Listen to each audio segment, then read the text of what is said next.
오늘은 이제 두 가지 주제를 가지고 마지막 렉처를 한다고 했는데요. 하나는 여기에 보는 것처럼 이제 그 운영 리스크에 관한 것이고요. 또 하나는 이제 하우징 버블에 관한 이야기인데, 운영 리스크는 현재 바젤의 그 규제 자본을 정의를 할 때 세 가지 그 위험에 대해서 보는데, 하나는 시장 리스크고요, 하나는 신용 리스크고, 또 하나는 여기에 있는 운영 리스크가 되겠습니다. 그래서 시장 리스크는 위험 팩터가 주가라든가 환율이라든가 이자율, 이런 마켓 리스크 팩터에 의해서 영향을 받는 부분이 되겠고, 신용 위험은 차주의 위험이죠. 그죠? 차주가 부도를 내서 론이 디폴트가 되는 또는 연체가 되는 이제 그런 경우에 대비하는 것이 이제 신용 리스크 부분이고, 오퍼레이셔널 리스크는 그거 외에 은행이면 은행 또는 금융회사나 일반 제조업체도 마찬가지죠. 회사를 이제 운영을 하면서 생길 수 있는 여러 가지 이제 복합적인 그런 리스크에 대한 것인데, 예를 들어서 마카데미아 피넛을 던졌다. 예, 그럼 던질 때는 순간적인 거지만 그게 회사 레퓨테이션이나 그죠? 주가 이런 데 영향을 미치는 것을 보면 굉장히 큰 비중을 차지합니다. 제가 어제 어떤 모 회사의 이제 리스크 매니지먼트 커미티에서 올해 리스크 에피타이트를 어떻게 정할 것이냐. 여러분들도 지금 리스크 에피타이트 읽고 있는 사람도 있죠, 그죠? 위험 성향이라는 게 뭐냐, 뭐 그런 거 할 때, 그래서 예를 들어서 우리가 가지고 있는 가용 캐피탈이 있고, 그 다음에 이제 위험을 지게 되는데, 보통 우리가 에코노믹 캐피탈로 그걸 매저를 한다고 그랬죠, 그죠? 손실이 발생했을 때 평균적으로 예상되는 거 빼고 나머지 그 추가적으로 쌓아야 되는 부분이 이제 에코노믹 캐피탈인데, 그럼 내가 자본이 이렇게 있는데 이 에코노믹 캐피탈을 얼마까지 우리가 테이크를 할 것이냐. 100%를 테이크를 하면 나는 굉장히 위험한 거예요. 그래서 99.9%를 생각할 때 일어날 수 있는 손실을 좀 대비를 하고 있으려고 하는데, 100% 자본금으로 그걸 커버하고 나면 이제 나는 아무것도 없는 거거든요. 그러니까 보통은 이제 리스크 에피타이트를 정할 때 100%로, 그러니까 가용 자금 대비 에코노믹 캐피탈을 100%로 안 가져가고요. 그보다 이제 작게 가져가는 겁니다. 그래서 그거를 뭐 80%로 할 것이냐, 뭐 75%로 할 것이냐, 60%로 할 것이냐, 뭐 이거를 정하는 게 보통 이제 리스크 에피타이트고요. 리스크 에피타이트 그 위험 성향은 실은 좀 더 여러분이 그 문건을 읽어보면 알겠지만, 참고자를 읽어보면 알겠지만 굉장히 이제 그 내용이 복잡한 내용인데, 어쨌든 그런 것도 하고, 그 다음에 이제 경제적 자본을 예를 들어서 이제 자본금 대비 뭐 이를테면 75% 가져가기로 했다.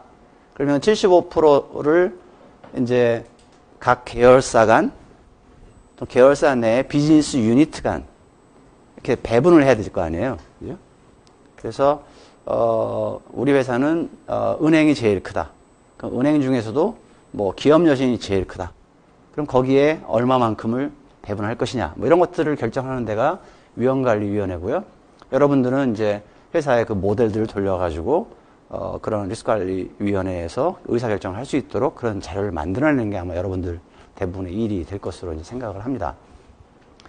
근데 제가 이제 그동안 이제 그거를 못 봤었는데, 실제 들어가서 여기 보니까 신용위험, 시장위험, 운영위험 이렇게 해서 그 경제자본을 계산을 하고, 그거에 추가적으로 예를 들어서 평판위험, 아까 이 피넛을 던지는 것은 마카데미아를 던지는 것은 그거는 보통 우리가 생각할 때는 그냥 일반적으로 오퍼레이션 리스크에 들어갈 수도 있는 건데요.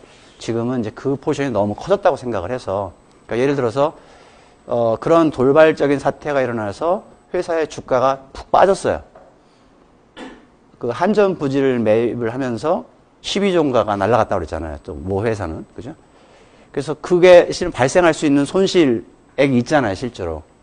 근데 자본금에서 그런 경우가 생길 수도 있기 때문에 이제 그거를 일정한 금액으로 환산을 해서 대비를 하고 있는다. 요새는 이제 그렇게까지 지금 가 있어요. 그래서 뭐 법률 리스크가 있을 수도 있고, 요새는 송사가 굉장히 커져가지고 카드 정보가 유출됐을 때 개인들이 소액으로 소송을 걸지만, 그래서 나한테는 30만 원만 나한테 위자료를 줘라 라고 하지만 곱하기 얼마예요?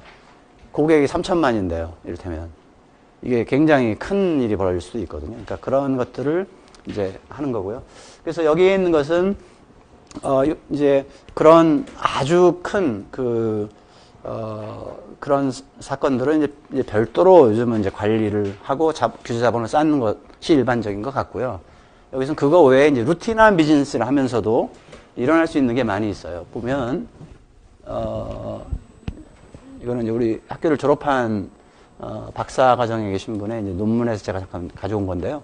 보면 손실 사건 유형이 있습니다. 그래서 손실 사건 여러 가지가, 은행에 손실을 끼치는 경우가 여러 가지가 있을 수 있는데, 그 중에서 보면 내부 사취, 큰 카테고리가 지금 7개 카테고리가 이제 바젤에서 이제 정의가 됩니다. 그래서 보면 적어도 한 사람 이상의 내부자가 관여된 은행 재산의 횡령, 착복 또는 뭐 규정, 법률, 은행 정책을 악용하는 행위로부터 발생하는 손실이거든요. 그러니까 예를 들어서 뭐 국민주택 채권을 위조를 했다. 뭐 그런 것들이 이제 이런 거 되고요. 외부 사치도 있죠. 그 USB를 몰래 들고 들어와가지고 딱 끼워서 거기 고객 정보를 딱 빼내가지고 그다음에 살짝 집어넣고 나가는 거예요. 그리고 그걸 이제 판매하고, 그래서 이제 그게 이제 은행의 손실로 볼 수 있고요. 그래서 그런 내부 사취, 외부 사취,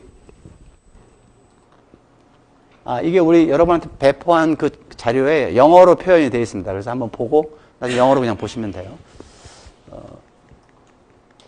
보면 고용 및 사업장 안전과 관련된 그런 운영 리스크가 있을 수 있고요.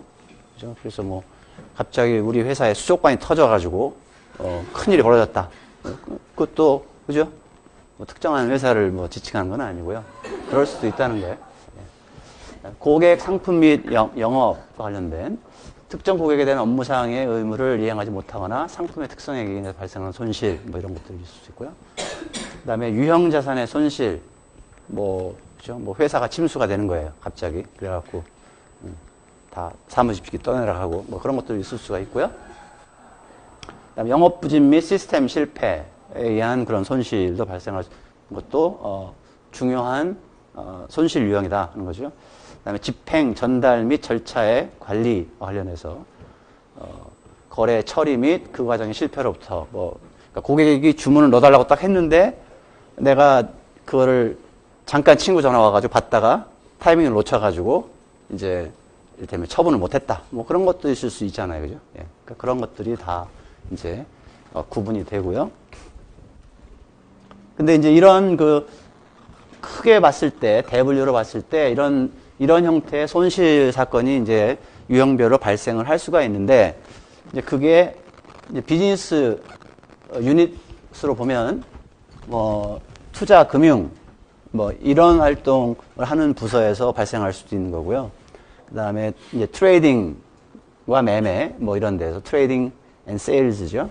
그 다음에 소매금융, 이건 뭐 주담대를 하면서 뭐 담보에 대한 이게 어디가 이렇게 리지스터를 하면서 등록을 하면서 뭐가 잘못돼가지고 뭐 그런 거 있을 수도 있거든요. 예.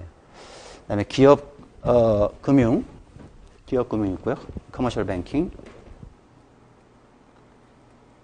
그다음에 지급 결제하는 유니티에서 일어날 수도 있고, 뭐 대행 서비스, 그다음에 자산 관리, 소매 중개, 뭐 이런 8가지의 비즈니스와 관련된 손실이 발생할 수 있다는 거예요. 그죠? 그래서 보통 이제 BIS 비율이라는 게 위험 가중 자산분의 내가 자본으로 인정받는 금액이 이제 BIS 비율이고 그게 이제 8%라는 거잖아요.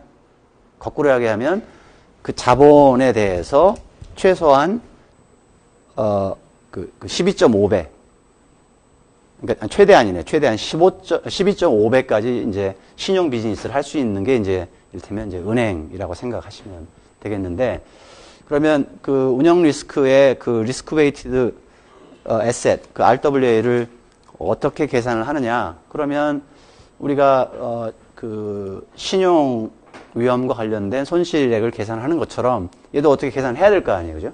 그래서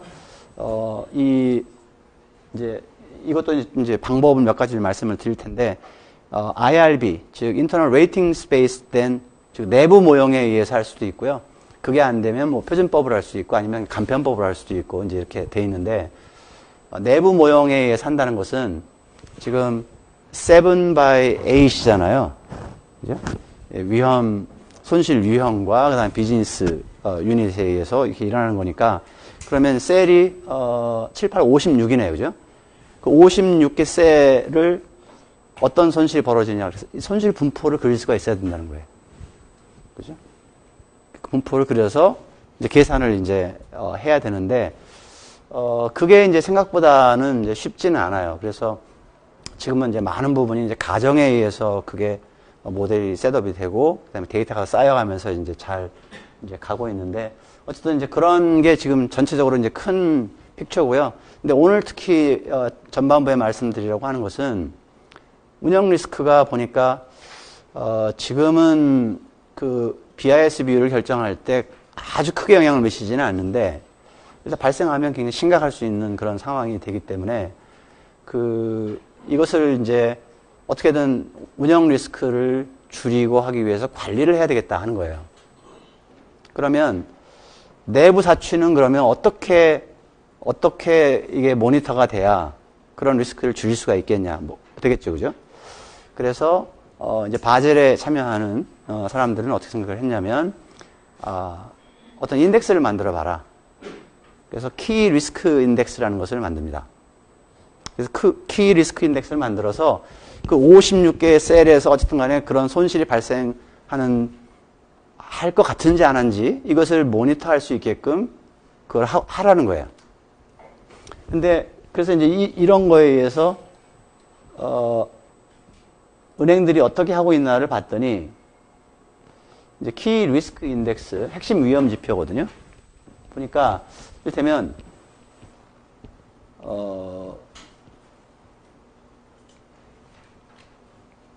그 5영업일 초과 소요된 신용장 통지 건수. 그러니까 우리는 이제 은행 실무를 잘 모르니까 감이 별로 없잖아요. 근데 어쨌든 이렇게 정의되는 것을 모니터를 하면, 그러니까 이렇게 오래된 것을 하게 되면 이제 과거에 볼 때 어떤 사고와 이렇게 연관이 있었다, 이제 이렇게 되는 거거든요. 그래서 전수조사를 해보니까 은행에서 지금 은행이 지금 한 7개가 있다고 했을 때, 큰 은행들이요, 그 IRB에 적용 대상이 될 수 있는 은행이 7개가 있다고 했을 때, 한 개 은행에서만 사용하는 지표들이 쫙 있고요. 2개 은행에 사용하는 지표가 있고, 그 다음에 이제 쭉 있는데 가면서 자꾸 줄어들어 가지고요. 한 개 은행이 평균적으로 한 200개 정도 지표를 보는 거예요. 그게 전산화가 돼 가지고 쭉 나오는 거거든요. 그래서 예를 들어서 오늘 처리해야 될 것을 내가 안 하고 여기에 서류로 넣어놓고 다음 날 와서 해야지 하는 거 있잖아요. 그런 것들도 카운트를 이제 해봐야 된다고 생각한 거, 사람들이. 그래서 이게 그날 온 것이 그날 마감이 안 되고 있으면 이게 어디선가 또 누가 또 장난을 칠 수 있는 여지가 있다는 거죠. 그래서 하여튼 그런 것들을 이제 쭉 리스트업을 했어요. 그래서 처음에는 이제 열심히 이제 운영 리스크를 줄이기 위해서 이제 이런 것들을 이제 쭉 이제 보고 있는데, 문제는 너무 많다는 거죠. 너무 많아서 저게 무슨 의미로 지금 나한테 다가오고 있는 건지를 알기가 어렵다는 거죠. 그래서 지금 전반부에 이야기하는 내용은 이제 핵심 위험 지표가 이렇게 많기 때문에 바젤에서도 권고는 했는데, 저거를 어떻게 잘 이런 지표들의 인포메이션을 프로세싱해서 잘 활용하면 오퍼레이션 리스크를 줄일 수 있겠다라고 권고를 하기도 어렵고요. 그리고 실제로 이런 것들을 보는 게 효과가 있는지도 지금 잘 모르는 상태에서 이제 한 가지 이제 워크를 한 게 있어서 그 내용을 이제 보여드리려고 합니다.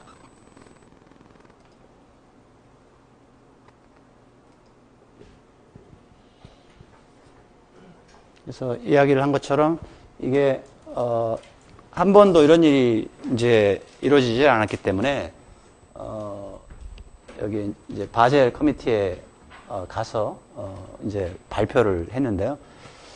예를 들어서 각 7개 은행이 각각 대략 한 200개 정도의 KRI, Key Risk Indicator를 보고 있다고 하면 이거를 어떻게 은행들이 개별 지표도 물론 보죠. 보긴 보는데 그 개별 지표들이 전체적인 움직임을 봤을 때 이게 어떤 스토리를 이야기하는지 하려고 그러면 결국 지수화를 해야 되거든요.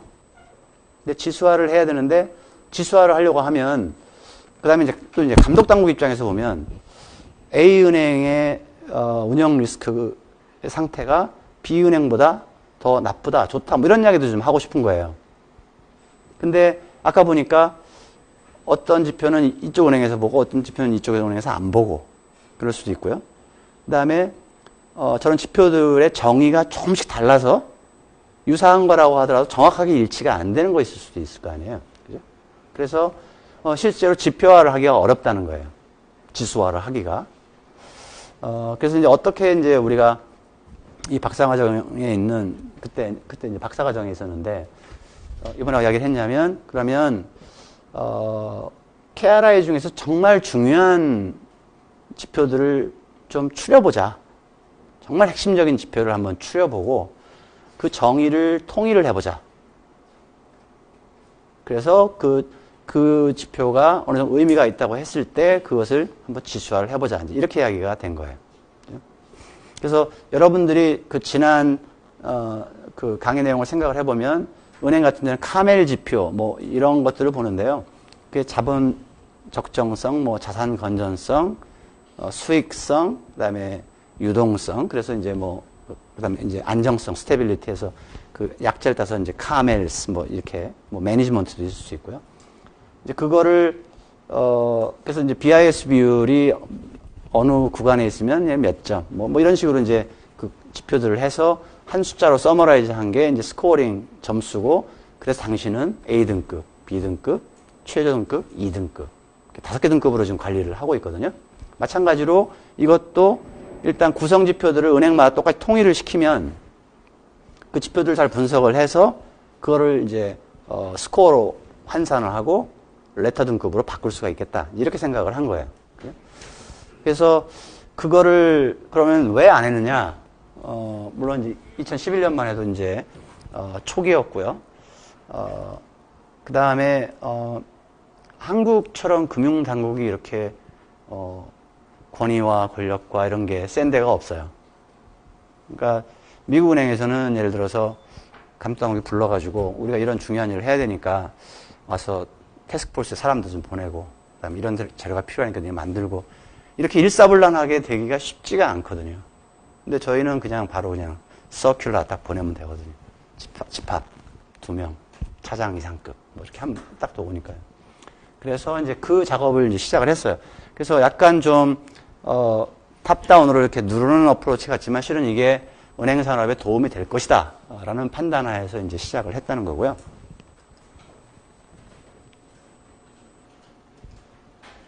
그래서 오늘 발표 순서는 이제 이렇게 지금 가는 거고요.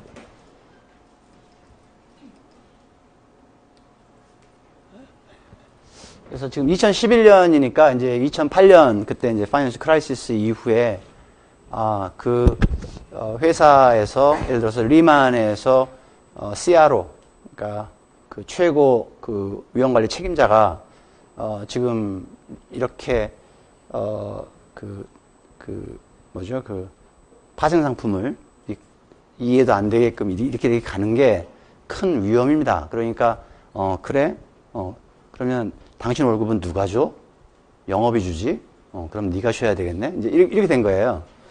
그러니까 그 폐해를 딱 봤으니까 이제 그게 이제 오퍼레이셔널 리스크에 대해서 당연히 이제 사람들 관심이 이제 높아졌을 거고요. 그다음에 이제 지금 현재 아무리 감독당국에서 그럼 도와주려고 이렇게 해도 그 스트럭처가 잘 정립이 안 돼 있기 때문에 이제 보기도 어렵다는 그런 이야기고요. 그 다음에 이제 은행마다 KRI, 키 리스크 인디케이터들이 다르기 때문에 또 이렇게 직접 비교하기도 이제 어려운 이제 그런 상황이었다는 거고요. 그래서 여기 보면 이제 여기는 이 태스크포스의 데이터를 이제 어떻게 만들 것이냐 참여한 이제 은행들을 이제 위주로 이제 한 건데요. 그래서 5개의 은행이 이제 처음에 이제 출발을 했어요. 어드밴스드 메저먼트 어프로치가 갖고 AMA 방식에 의해서 하는 거고요. 그 다음에 이제 다른 은행들은 예를 들어서 뭐 스탠다드 어프로치도 있고 TSA가 있고요. 그 다음에 BIA는 베이직 인디케이터 어프로치에서 이제 대략 계산해라 이렇게 뭐에 몇 프로 뭐 이런 식으로. 그래서 이제 큰 은행들 이제 여기로 들어가서 5개고요. 네, 그렇습니다.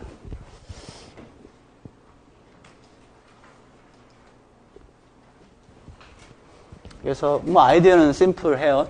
조금 전에 한 것처럼 뭐 은행은 보통 이제 카멜스 등급이라고 하고 은행 이외의 권역들은 그냥 카엘 이렇게 해서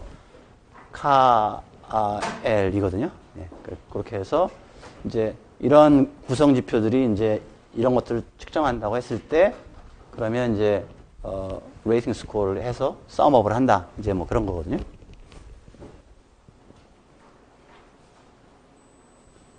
그래서 이 아이디어를 이제 들어오려고 생각을 해요. 그래서 이제 어떻게 그러면 하겠냐? 그러면 실제로 이제 그 의미가 있는 KRI를 먼저 생각을 해야 돼요. 어느 게 이를테면 후보군이 한 200~300개가 되는데 그 중에서 어느 게 정말 중요한지를 처음에 밸리데이션, 적합성 검증을 먼저 해야 되고요. 이 지표가 정말 중요하다. 그래서 이제 코어, 핵심 KRI를 선정을 해야 될 거고요. 그 다음에 그러면 아까처럼 이제 뭐 그 BIS 비율 뭐 이런 것도 선정했다는 거잖아요. 그럼 선정한 것을 가지고 어떻게 그 룩업 테이블을 만들겠냐. 요 구간에 얘가 들어가면 뭐 그렇고요. 점수를 낼 수 있는 그런 룩업 테이블을 만드는 거고요. 실제로 이제 계산을 하고요. 계산한 게 이제 의미가 있어야 되겠죠. 그죠? 해석이 돼야 되고. 그래서 처음에 데이터를 뽑을 때도 밸리데이션을 하고 인덱스를 만든 다음에도 이제 밸리데이션을 하는 거예요. 검증을. 예. 그래서 그냥 디테일은 놔두고요. 하여튼 큰 그림만 여러분들은 그냥 보시면 되겠습니다.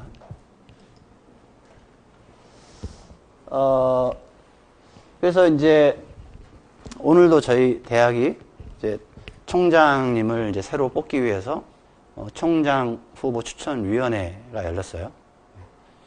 그래서 올해 저는 하여튼 그런 위원회 지금 많이 들어가는데요. 뭐 해임하는 위원회도 하고, 뭐 선임하는 위원회도 하고 지금 뭐 그런 선출하는 위원회도 하고 지금 그래서 근데 가면 항상 크라이테리아가 있죠, 그죠? 우리 총장님 같은 경우에는 뭐 교육자로서의 자질이 있느냐, 뭐 경영 능력이 있느냐, 뭐 비전이 있느냐, 뭐 키는 크냐, 뭐 여러 가지 이제 학교를 대표를 해야 되니까 좀 같은 거 좀 핸섬했으면 좋겠어요. 그래서 여기는 이제 중요성과 효과성과 그다음에 개념적으로만 있는 데이터는 안 된다는 거죠, 그죠? 그래서 만들기도 용이해야 되겠다. 이제 뭐 그런 뜻이 되겠고요. 근데 이런 기준에 의해서 그러면 뽑아보자라고 이제 팀을 만들어서 각 은행의 대표를 가지고 와서 이야기를 하는데 실은 어렵죠. 이 의견을 모으기가. 그래서 이제 이게 중요하냐 뭐 이런 것들은 결국은 이제 디스커션으로 엑스퍼트들이 정하는 거예요. 엑스퍼트들이. 그래서 결국은 이제 엑스퍼트에서 했다고 했고요. 그래서 이제 각각의 KRI 후보군들이 있으면 일단은 좋다, 보통, 그 다음에 얘는 미흡, 뭐 이렇게 이렇게 해서 일단 미흡은 다 날리고, 그죠? 그 다음에 그것은 일단 서바이브 시키고, 그 다음에 에버리지 중에 일부 추리고 해서 뭐 숏리스트, 숏리스트, 숏리스트, 숏리스트, 그 다음에 이제 파이널 이렇게 가는 거거든요. 그 다음에 근데 이제 여기 숏리스트에 들어갈 친구들은 아까 봤던 그 7개의 로스 이벤트 그 유형들이 있잖아요. 이제 그것들하고 잘 이제 이게 얼라이먼트가 돼 있어야 된다는 거죠. 그래서 우리가 생각하기에 이 지표가 이렇게 올라가면 좋은 거로 돼서 로스 이벤트가 줄었다. 뭐 이런 이야기가 되면 좋겠어요. 그죠? 그것도 동시가 아니라 약간 선행하는 정보가 있어서, 내가 딱 지표를 봤더니 지금 오퍼레이션 리스크 수준이 높아졌다 했는데 그때 바로 그냥 손실사건이 푹 튀면 감독당국으로 볼 때는 별로, 또 은행으로 볼 때 별로 도움이 안 되는 거죠. 그죠? 그래서 먼저 인디케이터가 움직이고, 그 다음에 로스 이벤트들이 후행을 해주면, 그러면 이제 이게 선행 인디케이터로서의 적합성이 있지 않겠느냐. 이제 뭐 그런 것들을 일단 고려했다는 거고요. 그래서 이분들이 이제 잘 그 변수를 추렸어요.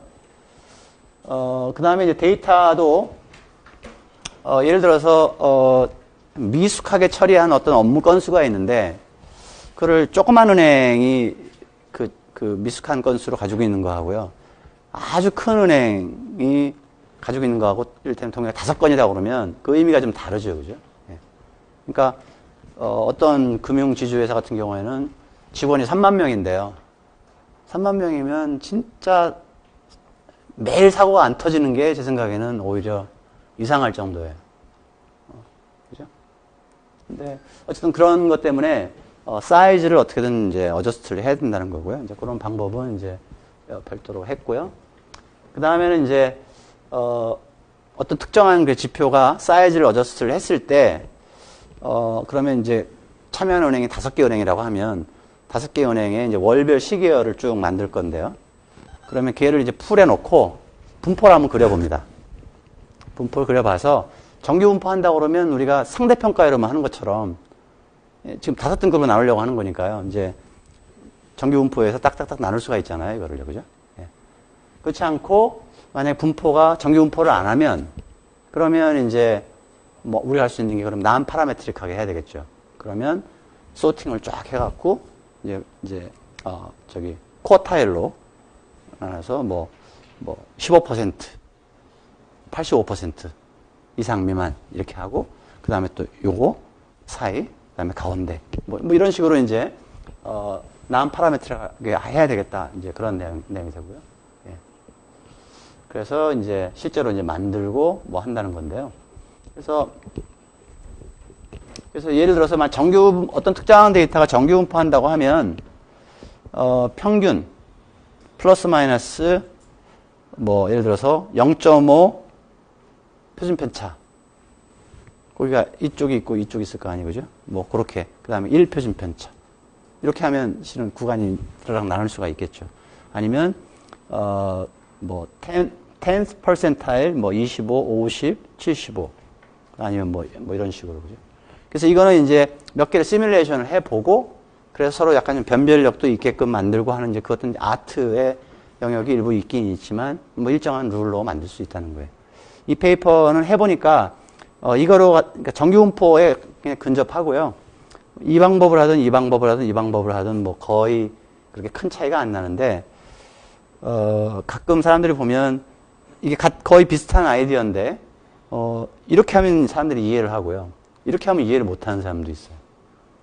그래서 그냥 심플하게 뭐 우리 이걸 한번 해보자. 이제 그렇게 나중에 했고요. 그래서 이제 여기 보면 뭐 손실한도, 초과 건수 뭐 이런 게 있으면 이제 은행마다 이제 건수들이 이제 쭉 나오죠. 뭐 3건, 3건, 3건, 5건, 5건 뭐 이런 식으로 나오고요. 네. 이렇게 나옵니다.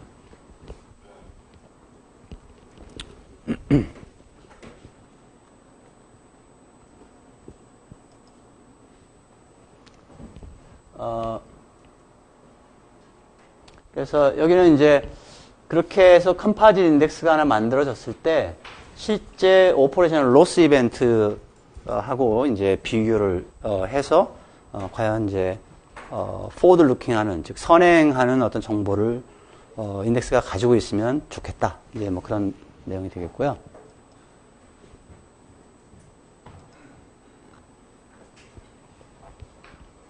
그래서 여기는 이제 그 외국에 있는 그 사람들한테 보여주기 위해서 아까 내부 사취, 외부 사취를 하나로 묶어서 13개의 지표 이렇게 했고요. 그 다음에 execution delivery and process management의 10개 지표, 4개 지표, 2개 지표, 1개 지표. 이렇게, 요게 이제 최종적으로 서바이브한 코어, 키 리스크 인디케이터가 되겠습니다.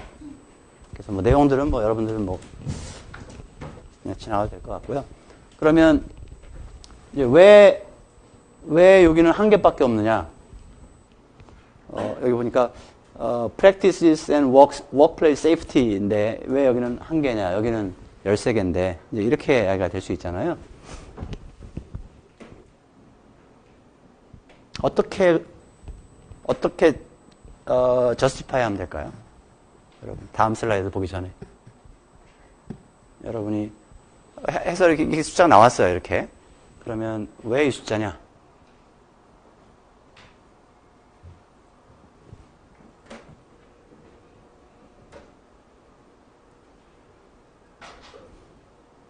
저 같으면 그래도 결국 내외부 사치가 제일 많이 일어나지 않겠느냐. 손실액도 크고 그럴 수도 있겠죠. 그죠? 예. 한번 볼까요? 어떻게 됐는지. 그래서 보면 이제 전체를 100%로 놨을 때 이제 굉장히 작고 여기 이제 보면 damage to physical asset은 원래는 operational risk 유형에는 있었는데 여기는 하나도 지표가 없는 거예요. 여기는 지표 1개가 어사인이 된 거고요. 여기 2개가 된 거고요.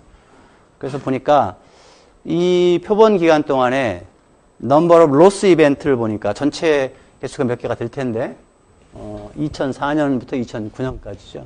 예, 해보니까 loss event 그러니까 요쪽에 제일 많네요. 그죠? 예, 제일 많습니다. 금액으로 대비로 봐도 그렇고요. 그죠? 금액으로 봐도 그렇고. 예.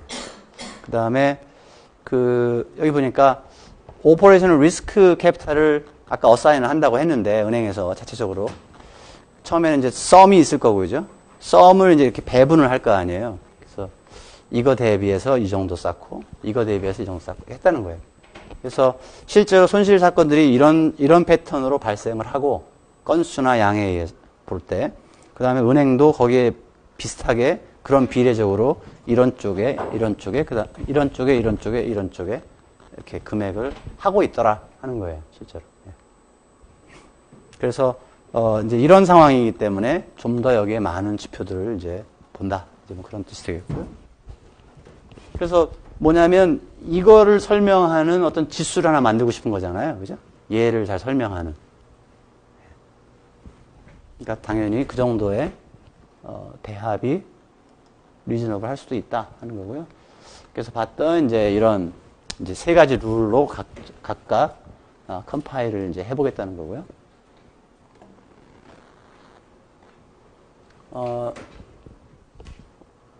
그래서 이제 보면 퍼센타일 룰 앞에 하나가 있었고 퍼센타일 룰 둘이 있었고 그다음에 민하고 표준 편차를 이용해서 하는 룰이 있었는데 그래서 제일 좋은 레이팅에 속하는 개체들을 보니까 이 퍼센티지를 이제 보는 거예요. 이 퍼센티지를 보면 뭐 다르긴 다르죠. 실제로는 그죠? 다르긴 다르고 얘하고는 뭐 당연히 뭐 비슷하고요. 다르긴 다르지만 전체적으로 볼 때 실은 뭐 특정한 얘보다 얘가 더 좋아 보인다든가 그 반대라든가 그런 것들은 거의 이제 보이지 않는 이제 그런 상황이고요.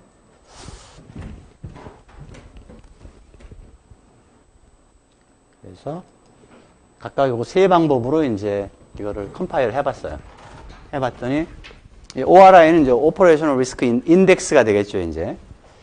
그래서 은행 산업에 이제 아까 5개 은행을 사용을 해서 한 개 지금 룰 1, 2, min SD 룰인데 여기 있는 것은 지금 그림이 이렇게 되어 있는 거 보니까 표준화가 되어 있죠, 그죠?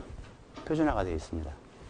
그래서 그 베리에이션이 같은지를 보려고 지금 절대적인 수준은 좀 다를 거예요, 조금씩.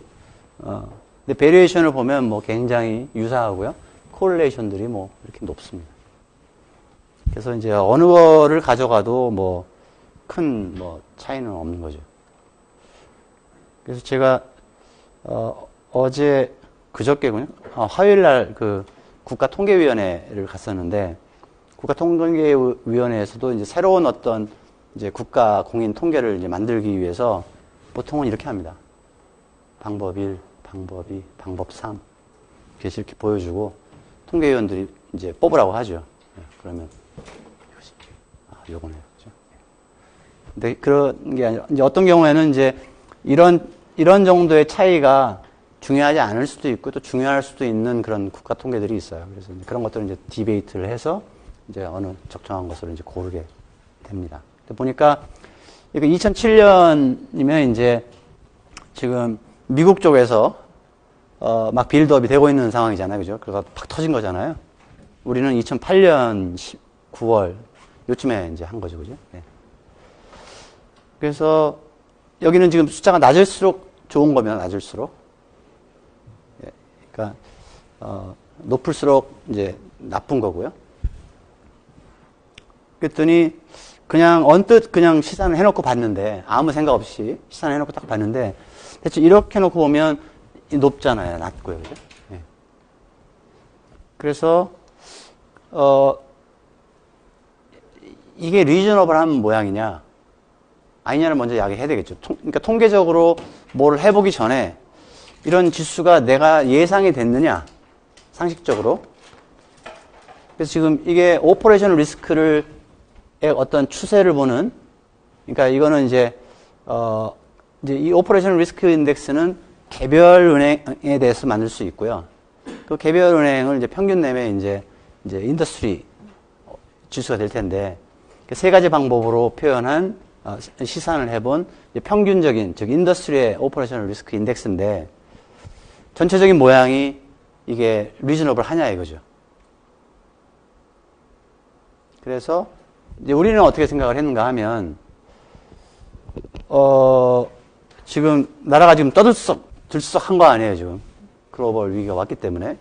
그래서 이제 다들 이제 97년 외환위기를 생각을 하고 이제 또 눈물 젖은 빵을 먹어야 되는지 이 생각을 하고 있었을 거 아니에요, 그죠? 그러면 당연히 제 생각에는 은행에 있는 직원들도 나 잘리지 않을까. 안 잘리려면 어떻게 해요? 열심히 일을 해야죠, 규정에 맞게. 제 생각에는 줄었을 것 같아. 예전에 그냥 루스하게 했던 것들도 더 긴장을 해서 처리를 하고요. 만약 그렇게 생각을 하면 얘가 이거 이후로 줄은 게 저는 make sense 하다고 생각을 했어요.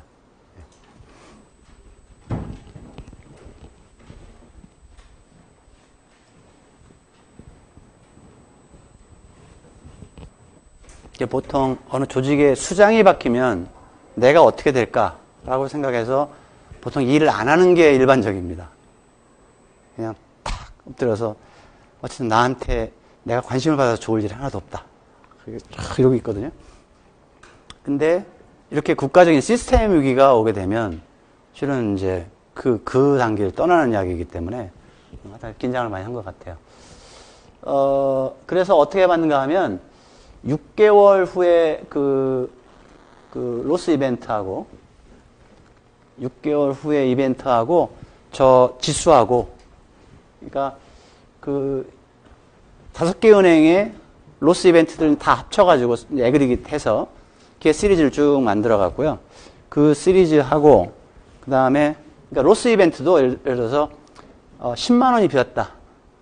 누가 이제 사취를 한 거예요. 예를 들어서 그럼 10만 원 사취한 것을 여기에 로스 이벤트를 보고 하느냐? 그렇지는 않죠. 일정한 금액 이상, 100만 원 이상 건수라든가. 왜냐하면 50만 원 어디서 비었는데 누가 이게 보니까 이게 점심시간 나갈 때 그 친구만 있었기 때문에 이 친구라고 생각이 되는데, 그러면 이제 지점장한테도 이제 이게 되잖아요, 그죠? 그러면 지점장이 여기 있어, 못 받네 이거. 이런 경우도 실은 많이 있거든요. 그래서 우리가 보는 여기 숫자보다는 훨씬 좀 더 많아요, 디테일하게는. 근데 지금 이 데이터, 그러니까 로스 이벤트 데이터들은 전부 집적을 해서 서로 이제 공유도 하고 하는데 거기는 일정한 액수 이상이 이제 됩니다. 그래서 그 액수를 시리즈로 만들고 우리가 지수를 아까 만들어 놓은 게 있으니까 이제 회귀 분석을 해보면 되는 거죠, 그죠? 그래서 회귀 분석을 하기 전에 그 로스 어마운트하고 이 인덱스하고의 크로스 콜레이션을 보는 거예요. 리드렉에서 콜레이션을 봐갖고 이렇게 쭉 봤더니 콜레이션의 강도가 6개월 정도 전에서 제일 크게 나타난 거예요. 그래서 이렇게 나왔거든요. 다 시그니펀트하게 이렇게 계산이 됐고요.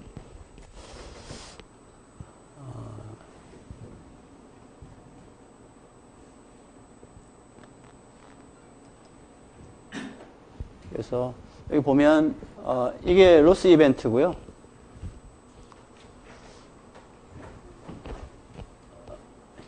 그 라이트한 선이 진한 선이 이제 그 인덱스가 되는데 ORI가 되는데 그림으로 보면 실제로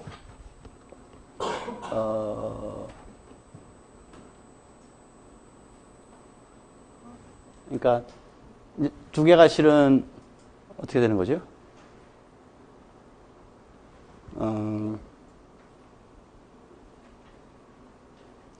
6개월 인터벌이면 한 요 정도네요, 그죠? 요 정도. 그러니까 이제 후행한다는 이제 의미로 지금 나타나 있는 거고요.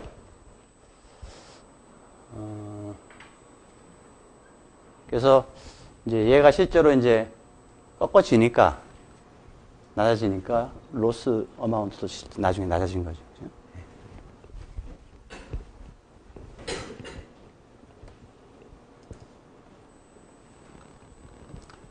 그 다음에 이제, 뭐, 인덱스라는 게 그 위험 유형을 전부 이렇게 해서 한꺼번에 이제 평균을 한 그것도 있을 수 있고, 그냥 그 execution delivery and process 뭐 management라든가 이렇게 뭐 내외부 사주라든가 이런 것들을 이렇게 요 부분만 가지고 인덱스 만들고 이렇게 만들 수도 있다는 거죠.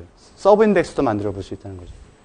그래서 이제 뱅킹 인더스트리 전체에 어떤 움직임이 생겼는데 뭐 이게 떨어졌든 올라갔든 뭐가 생겼는데 그게 예를 들어서 얘에 의해서 주도가 됐느냐, 얘에 의해서 주도가 됐느냐, 얘에 의해서 됐느냐 이걸 뭐 따로 띄어서 본다면 볼 수도 있겠다. 이제 뭐 그런 내용이 되겠습니다.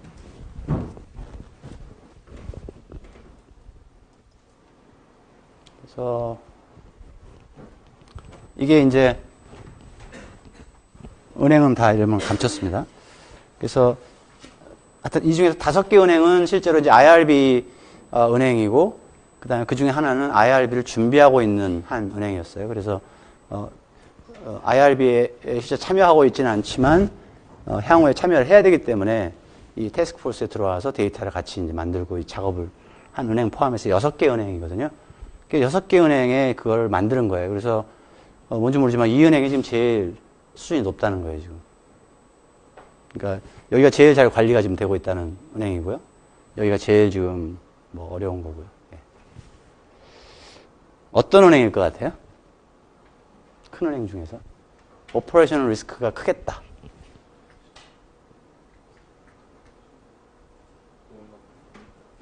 근데 농협은 여기 안 들어가 있습니다. NH는 여기 안 들어가 있어요. 이름은 제가 이야기할 수는 없는데 수를 당할 수가 있어요. 저기 나가기 때문에. 근데 어쨌든 이거는 이제 퍼블리시된 데이터고요. 거기에 있는 태스크포스도 다 본 거기 때문에. 그리고 이거를 지금도 아마 계속 하고 있는 걸로 알고 있고요. 그 다음에 이걸 기준으로 해서 나중에 검사 들어가고 하면 지금 당신네 은행이 지금 형편이 좀 그렇다, 높다, 상대적으로. 그래서 전반적인 추세도 보고요. 추세.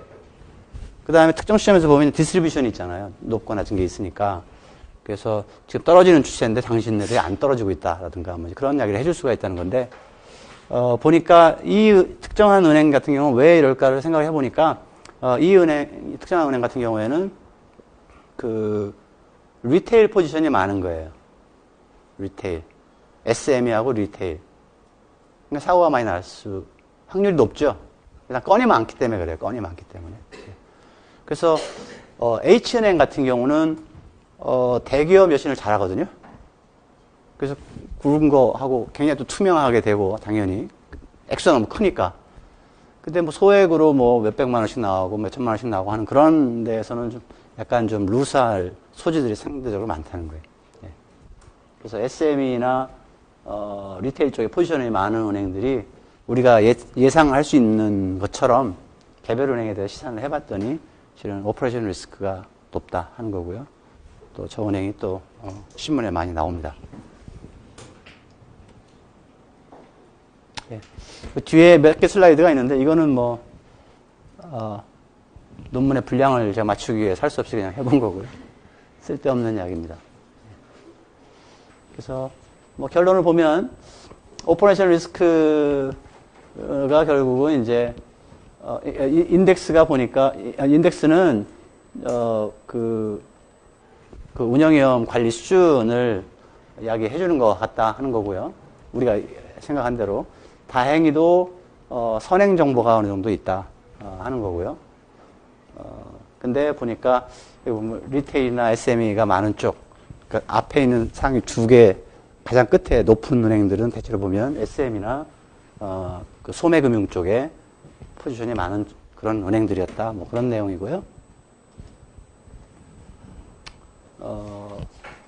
그래서 이제는 최소한 검사를 나갈 때 또는 검사를 나가지 않고 업사이트에 여의도에 내가 감독원에 앉아 있다고 하더라도 인더스트리 전체에 지금 오퍼레이션 리스크가 어떻게 가고 있는지 또 각 은행들마다 어떤 차별이 있는지 일단 사전 점검을 할 수 있다는 거죠, 그죠? 예.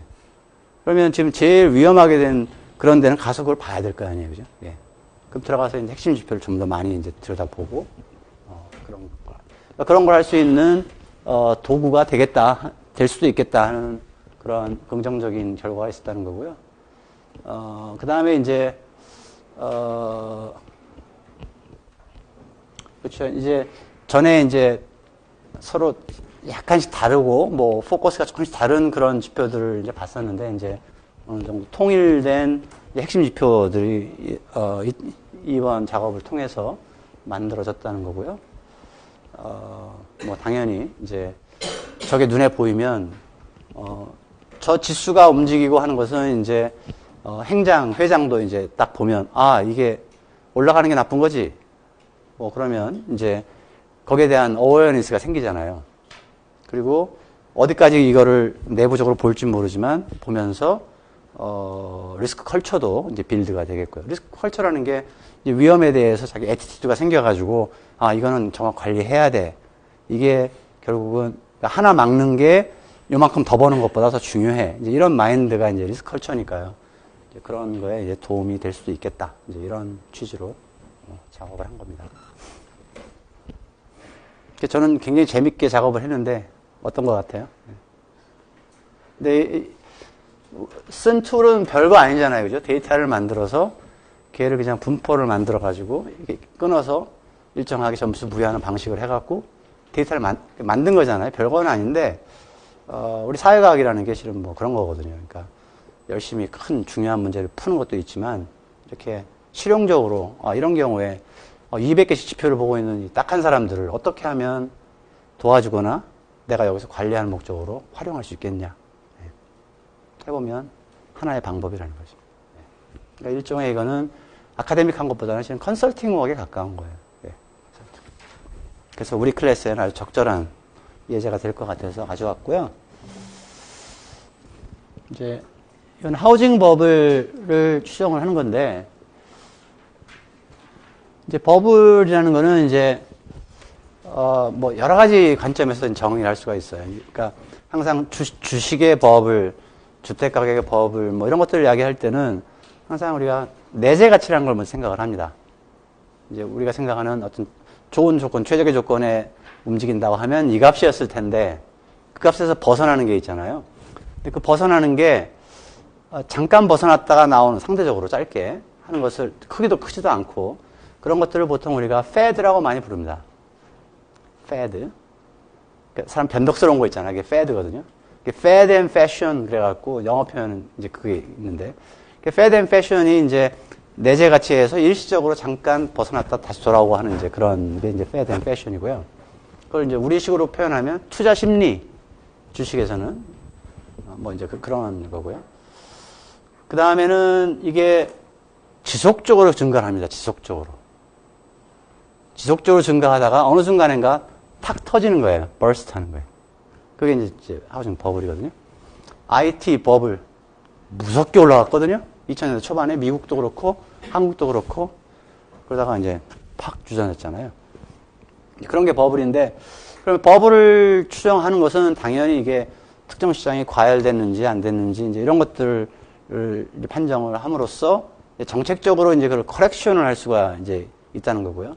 그래서 이를테면 중국 같은 경우도 지금 주택시장이 만약에 과열됐다고 그러면 버블이 형성되어 있다고 하면 그거를 정말 잘 매니지해서 터트리긴 터트리더라도 그게 관리가 되는 상태로 이게 터져 내려오면 제일 좋은 거고요.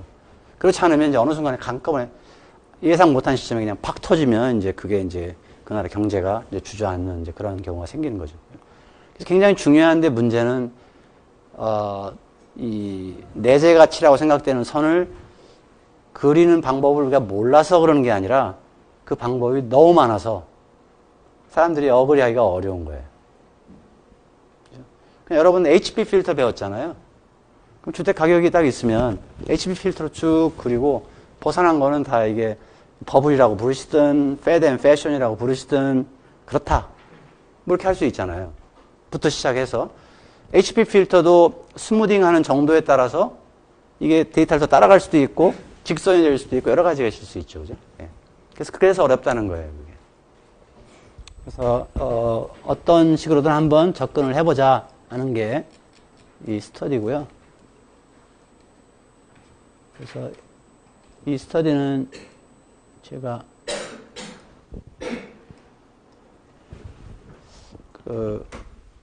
마찬가지로 또 어떤 제가 초기에는 했었는데 하다가 이제 그만뒀는데 다른 사람이 이제 계속 디벨롭을 해서 뭐 잘 쓰고 있는 것 같은데 그래서 이제 일부 그리고 또 이 스터디를 지금 하게 된 게 저희가 이제 주택금융 전문가들이 모여서 하는 어떤 이제 그 정기적인 모임이 있는데 거기에서 당연히 이제 미국의 양적 완화가 올해 10월에 종료가 됐잖아요. 지지난달에 종료가 된 거예요. 가장 최근에. 근데 예를 들어서 작년 초만 해도 뭐 양적 완화가 언제 이게 종료가 되느냐 뭐 이런 것들이 굉장히 큰 이슈였거든요. 그래서 근데 이제 여러분들 알다시피 양적 완화 그건 결국은 미국의 주택시장 버블 버스트 돼 갖고 시작을 한 거잖아요. 그래서 서프라임 모기지 생기고 뭐 어쩌고 뭐 해갖고 이제 한 거기 때문에 그 FRB에서 공식적으로 이야기하기를 그 크라이시스 때문에 실업률이 뭐 예를 들어서 뭐 거의 더블 디짓 근처까지 갔다. 그러면 얘가 예를 들어서 뭐 6%까지는 가야 되지 않겠느냐. 뭐 이런 거고요. 인플레이션은 뭐 한 2.5% 정도야 되지 않겠느냐. 뭐 경제 성장은 뭐 이래야 되지 않겠느냐. 그 룰을 만든 거예요. 그 룰이 만족이 되면 그다음에 거기서부터는 이제 서서히 이제 그 양적 팽창을 줄이고 그다음에 이제 엑싯 팔러시로 출구 전략으로 가겠다. 이런 거거든요. 그래서 그러면 미국이 출구 전략이 임박했다.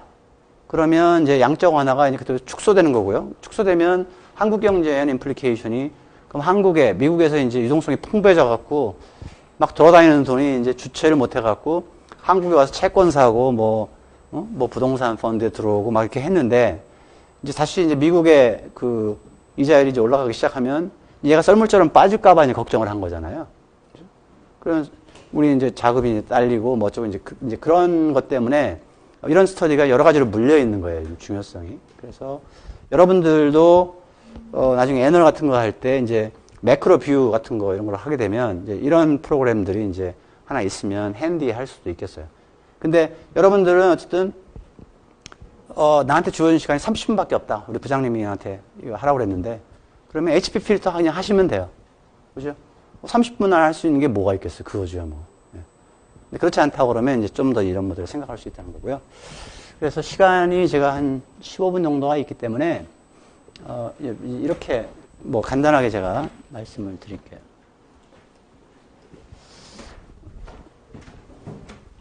이렇게 우리 경금대의 주력이 또 경제학이기 때문에 경제학하는 사람들은 어떤 문제가 생기면 자, 프로블럼 셋업을 해보자. 항상 그렇게 생각을 하죠. 그래서 저걸 호되게 한번 풀어보자. 뭔지 모르지만 미분해보고. 예. 그렇잖아요. 그죠? 그래서 이렇게 시작을 안 해도 되는데 뻔한 이야기인데 그냥 한번 스토리를 이렇게 만들어 본 거예요. 내 소득이 있는데요. 내 소득을 소비하든가 하우징 서비스를 받든가 하는 거예요. 여러분은 이제 지금 거의 이제 우리 프로그램에서 절반 이상을 지났기 때문에 아니요, 소득 가지고 그것만 해요. 뭐 할부도 내야죠. 뭐 이런 분은 안 계시겠죠, 이제 그죠? 예. 이렇게 해도 스토리가 전개되는데 문제가 없습니다, 그죠? 굉장히 앱스트랙트를 시켜놓은 것뿐이에요. 왜 현실을 정확하게도 안 쓰느냐? 쓸 수도 있죠. 근데 그 실익이 지금 그게 목적이 아니라는 거거든요. 그래서 사람은 하우징 서비스에 크게 투자하든가 아니면 그 기타의 소비를 하는 거고요. 실질텀입니다. 리얼텀이고요. 그래서 소비에 이 소비한다는 이 친구의 가격을 일로 노멀라이즈 한 겁니다. 그럼 하우징 서비스의 가격이 있을 거 아니에요. 이 하우징 서비스의 가격을 되면 여기서는 이제 imputed rent라고 부르자. 네, imputed rent라고 부르자. 그렇죠? 그래서 유틸리티 펑션을 이제 이렇게 해서 하우징에 대한 선호도가 얼마나 되느냐 이거를 이제 알파로 이렇게 표현했을 때 이런 컵 다글라스 형태의 또 그 많은 것 중에서 이제 그래서 이야기는 우리가 모델링 쓸데없이 하느라고 시간 낭비를 안 하겠다라는 거고요. 제가 한 것도 아니고요. 여기 호트 조키피라는 분이 아마 유럽 쪽에 있는 은행에 계신 분들인 것 같은데요. 은행은 당연히 주택담보대출이 많이 나가잖아요. 그러니까 하우징 마켓을 잘 볼 수밖에 없죠. 한국에서 했다 그러면 국민은행에서 했을 텐데 그렇더라고요. 그래서 이제 이 문제를 푸는 거예요. 이 문제를 풀어서 하우징 디맨드를 계산을 하는데 하우징 디맨드는 보통 우리가 프라이스하고 퀀터티를 생각을 해보면 이건 주택에 대한 서비스에 대한 수요고요. 얘가 그거의 프라이스잖아요. 그죠? 그래서 H가 어떻게 결정될까를 이제 보려고 하는 거예요. 또는 P가. 그래서 1차 미분을 뭐 라그랑지안 해갖고 이렇게 쭉 해서 해보면 그래서 1차 조건 두 개죠. 그죠? 예. 그래서 C하고 D에 대해서 1차 미분한 다음에 그 다음에 예산 제약식 아까를 사용을 해보면 하우징 서비스에 대한 디맨드는 가격에 반비례하고요. 그 다음에 소득에 비례한다. 뭐 이런 거예요. 그래서 잘 살면 뭐 타워팰리스 가는 거고요. 그죠? 예. 회장 행장하면 그 타워팰리스 가는 거고 아니면 가격이 비싸면 이제 적게 수요하겠죠. 그래서 굉장히 간단한 우리가 모델을 세웠기 때문에 실은 에게 간단한 하우징 디맨드 펑션이 나왔습니다. 스몰은 이제 그 1인당이고요. 경제 소비자가 뭐 N명이라고 하면 그러면 뭐 곱하기 N 하면 이제 에그리게이트 디맨드가 되는 거고요. 인디비주얼은 다 동일한 사람이다. 뭐 이렇게 하면 되는 거니까요. 그래서 이제 저렇게 그냥 캐피탈로만 바꾼 그런 모양이 돼버렸는데 그러면 이제 공급을 또 보는 거죠. 하우징 공급은 어떻게 되느냐? 하우징 공급은 경제 총량입니다. 하우징 공급은 전기의 하우징 공급의 일정한 비율만큼 감가상각으로 날아간다고 보는 거죠. 델타가 그래서 감가상각률이 되겠습니다. 그래서 이런 문헌에서 이렇게 쭉 보니까 하우징은 전반적으로 한 숫자만 이야기해봐라. 감가상각률을 그러면 대충 한 0.02 정도를 보는 것 같아요. 그래서 0.02는 우리가 아는 숫자라고 이제 가정을 할 거고요. 그 다음에 이제 신규 공급 물량이 있겠죠, 그죠? 예. 그래서 전액계 디프리시에이션 하면서 가는 거고, 얘는 신규 들어간다. 뭐, 여러분들 뭐 잘 아는 뭐 투자 함수하고 비슷한 모양입니다. 캐피탈 스탁 그거 하고요. 그래서 뭐 리커시브하게 해보면 이제 이렇게 할 수 있다는 거죠. 그래서 그렇게 되면 이제 우리가 델타는 0.02로 가정한다고 했고요. 이거는 신규로 공급되는 물량들은 통계가 있으면 있을 거예요. new dwelling, 그러니까 새로운 거주지, 뭐 그 공급 물량들 뭐 있을 거니까 그건 데이터가 있는 거고요. S0는 몰라요. 우리가 처음에 태초에 얼마나 주택 공급이라는 게 있었는지는 알 수가 없어요. 그래서 S0는 미지수로 간주하고 추정을 해버릴 겁니다, 그냥. 그 다음에 아까 디맨드하고 수요가 공급이 이제 같다고 봤으니까요. 그래서 이제 이건 디맨드를 하우징하고 같은 거니까 이 서플라이를 하는 거고요. 그래서 디맨 서플라이가 같으니까 이제 이렇게 됐고요. 그러면 얘가 궁금하거든 지금요.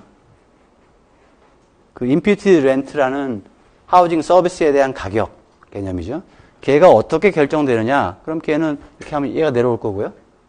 S는 요렇게 정의가 되어 있네요. 그죠?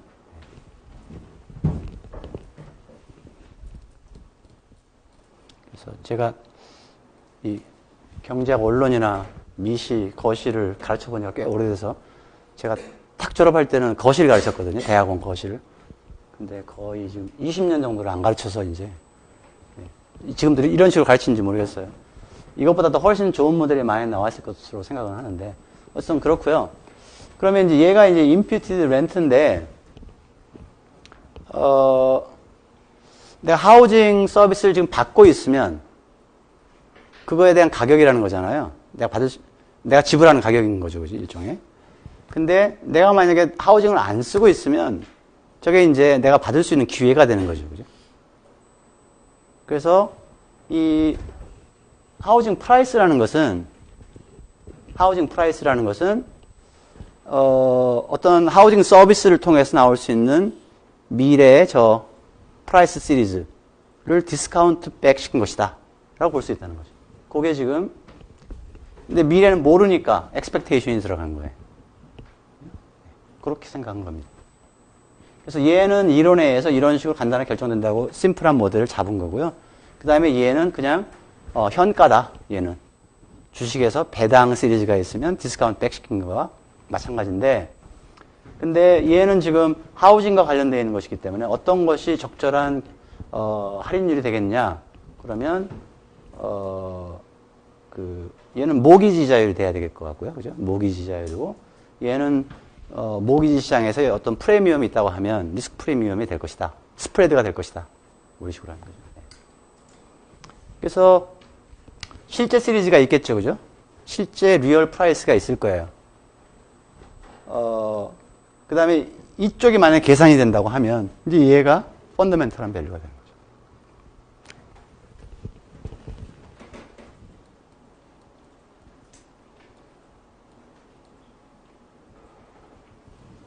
그래서 여기 보면 이제 이 H식 앞에서 결정된다고 했는데 H 대신에 뭐 아까 H는 뭐 이거였으니까 예, 그렇게 집어넣어서 하게 되면 이제 이거는 뭐냐면 S는 아까 봤던 그 식에 의해서 이볼브되는 식이 여기 들어가는 거고요. 얘는 소득이니까요. 이제 우리 일테면 소득이 어떻게 가는지에 대한 미래 프로젝션을 해서 뭐 디스카운트 백 시켜갖고 이제 기대값을 치긴 그런 거거든요. 그래서 접근 방법이 얘를 시뮬레이션을 해서 현가로 딱 고치는 방법이 있고 얘를 통해서 하는 게 있다고 하는 것 같아요. 네. 그래서 우리는 얘를 가지고 하기로 했습니다. 그래서 이거 하려고 하다 보니까 이제 파라미터들이 들어가는데 이제 마지막 관문입니다. 여기를 보면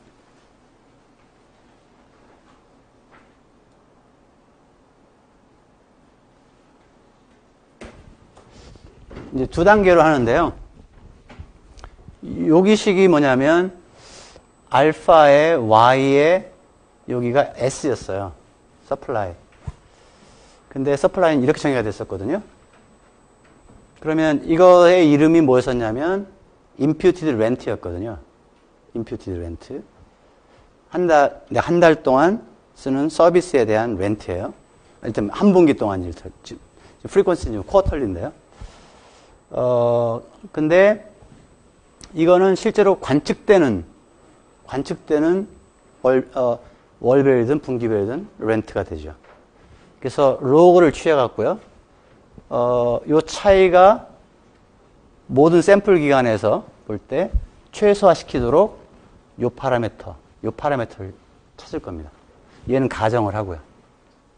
얘는 데이터가 쭉 있죠, 그죠? 데이터가 쭉 있고, 그 다음에 뭐 이 데이터도 있는 거고, GDP 데이터가 있는 거고, 그래서, 찾는데, 요 알파는 지금 알파 1으로 표현을 했는데, 원래는 그냥 Y, 알파, 여기는 S였거든요.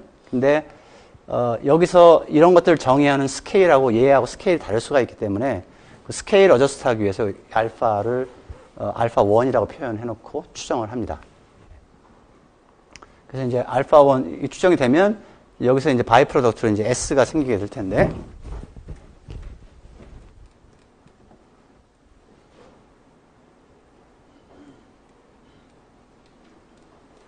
그다음에 이제 여기 조금 더 읽어보면 여러분들 읽어보면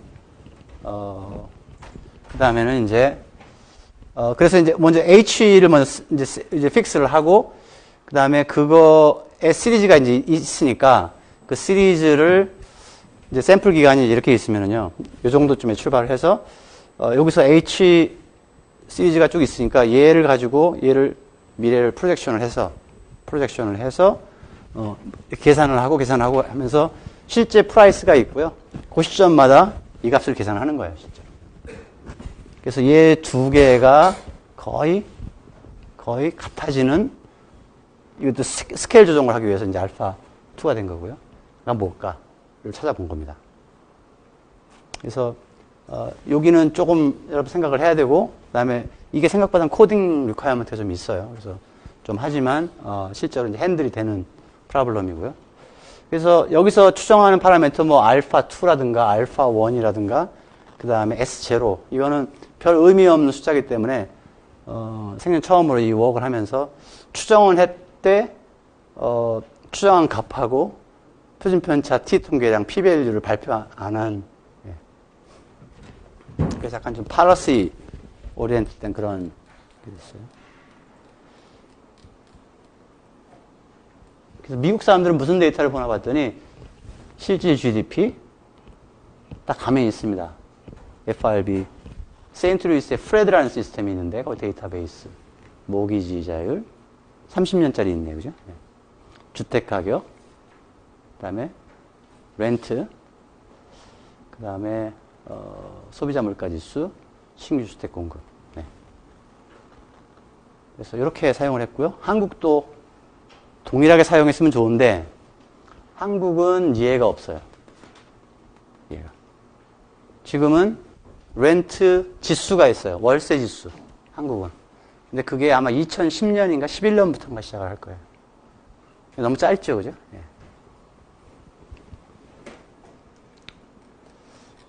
그래서 보니까 지수가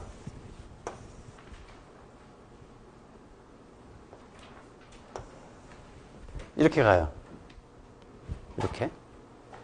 그래서 주택 가격, 그 다음에 전세 지수, 월세 지수. 이렇게 되어 있잖아요. 그죠? 그러면 요거만 가지고 하는 게 한 방법이죠. 그죠? 근데 너무 짧아요. 이게 버블이라는 건 뭐 벌스 하기도 하고 이렇게 빌드 하기도 하고 해야 되는데 데이터가 없잖아요. 그래서 제가 어떻게 했냐면 요 세 개, 요 기간을 가지고 공적분 관계식을 추정을 하고 그 다음에 연장을 한 거예요. 그죠? 그럼 당연히 공적분 관계만 봤기 때문에 전체적인 이것만 봤지 디테일하게 움직이는 건 안 봤잖아요. 근데 디테일하게 움직이는 것은 실은 어떻게 보면 우리 큰 컨선이 아니거든요. 우리 이런 기간 동안에 업다운이 있는지를 보려고 하는 거니까.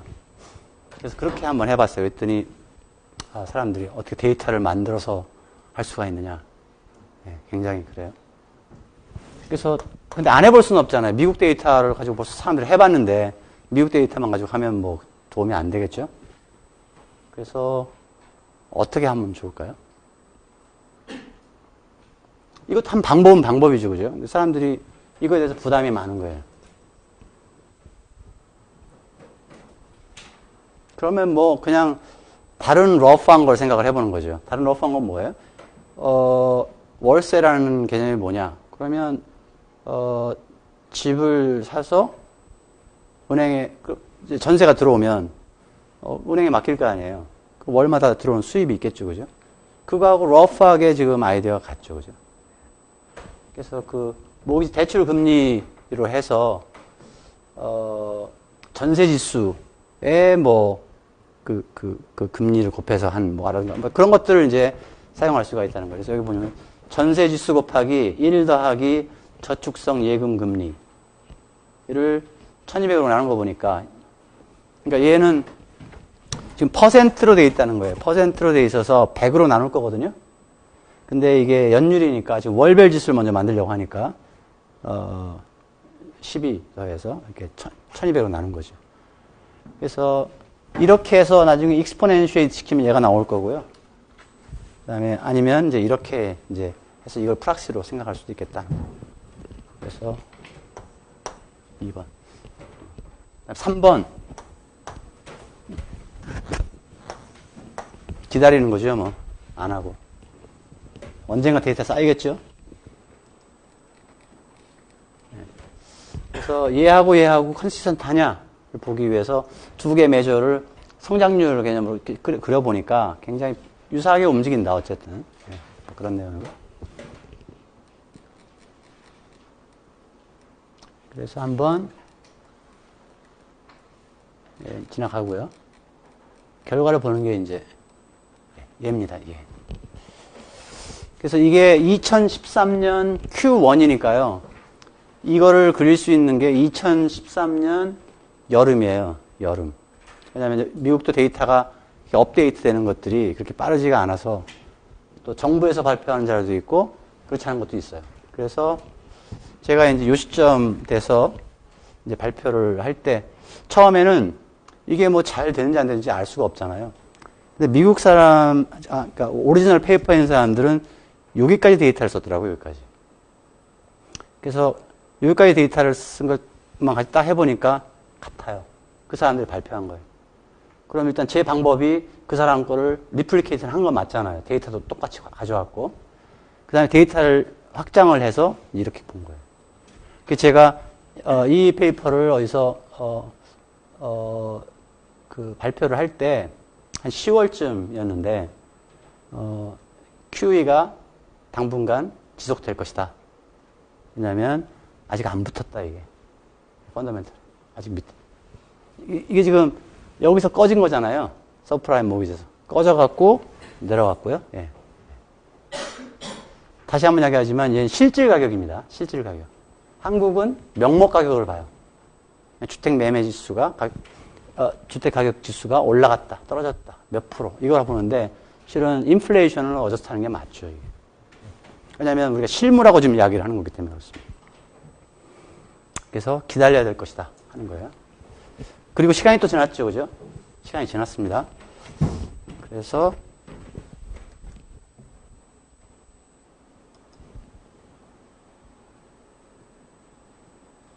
제가 우리 애 코드를 빌려왔는데요. 이 매틀랩이라는 코드를 짰어요. 그래서 오픈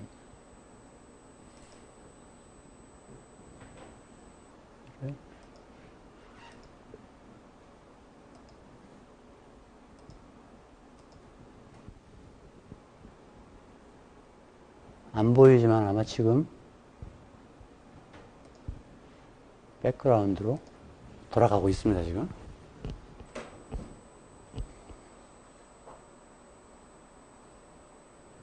네. 저게 1년 데이터를 더 확장을 한 거예요.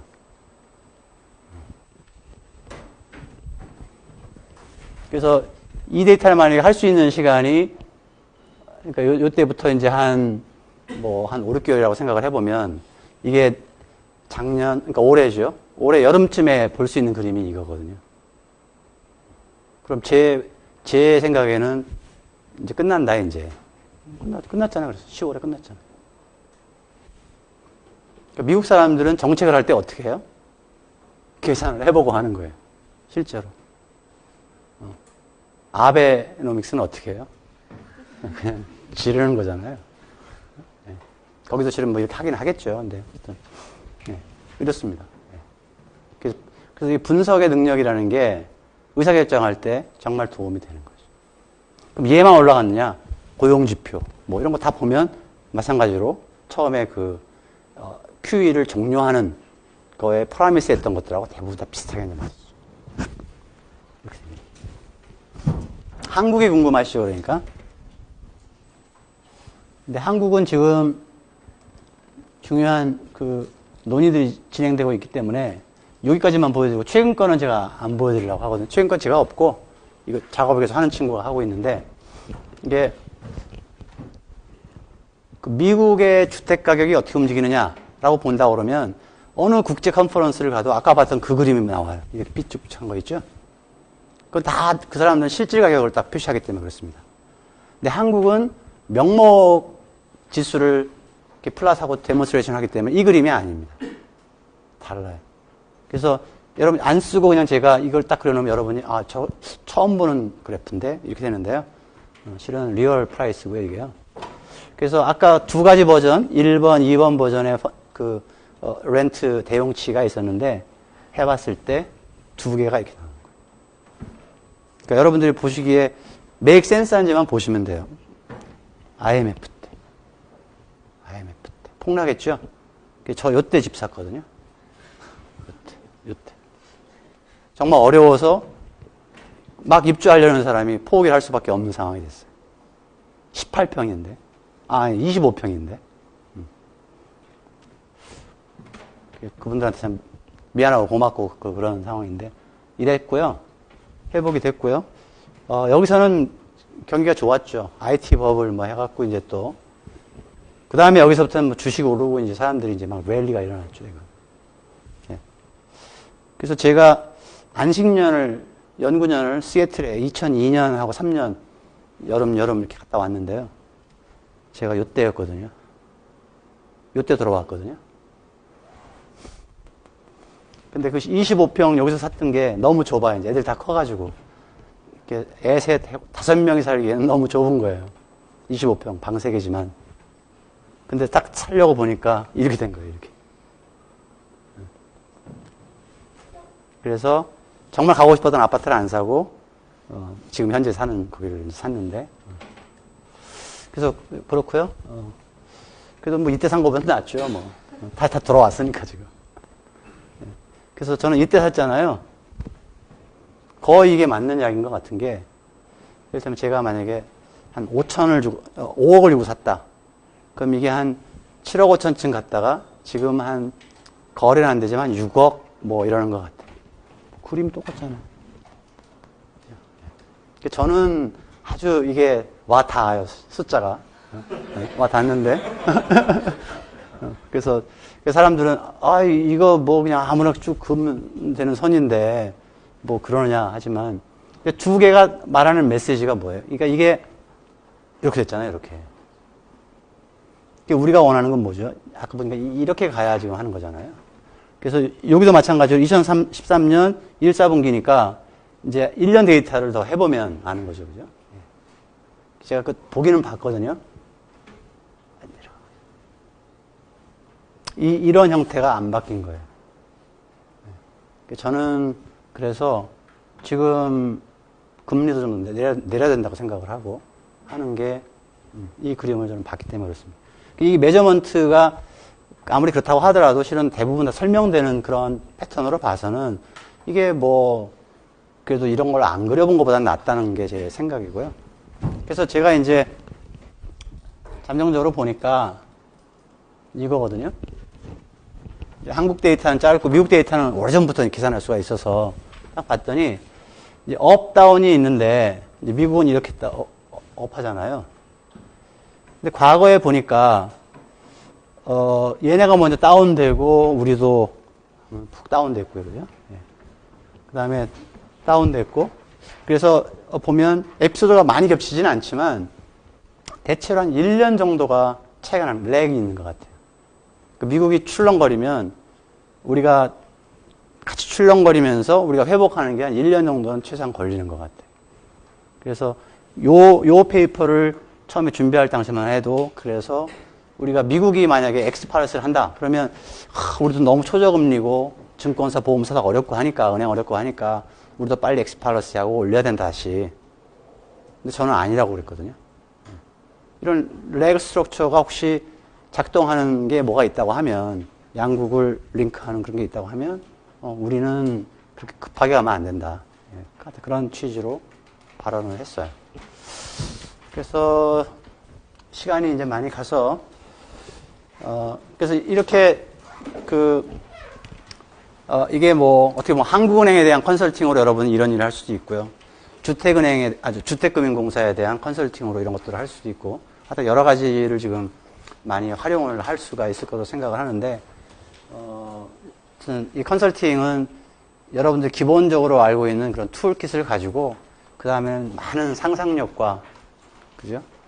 그런 팀워크를 통해서, 노력을 하면 실은 굉장히 중요한 의사결정에 도움이 많이 될 수 있다. 그래서 여러분이 나중에 어디 가서 갑을 하더라도, 컨설턴트들을 주기적으로 들어오게 해서 새로운 아이디어, 뭐 이런 것들을 듣는데 실은 인색해서는 안 된다는 게 제 클래스의, 마지막이고요. 아무래도 여러분들이 갑이고 제가 컨설턴트로 들어갈 확률이 아직 많이 남았거든요. 아직 은퇴하려면 10년이 남았기 때문에. 그래서 한 학기 따라오느라고 수고가 많았고요.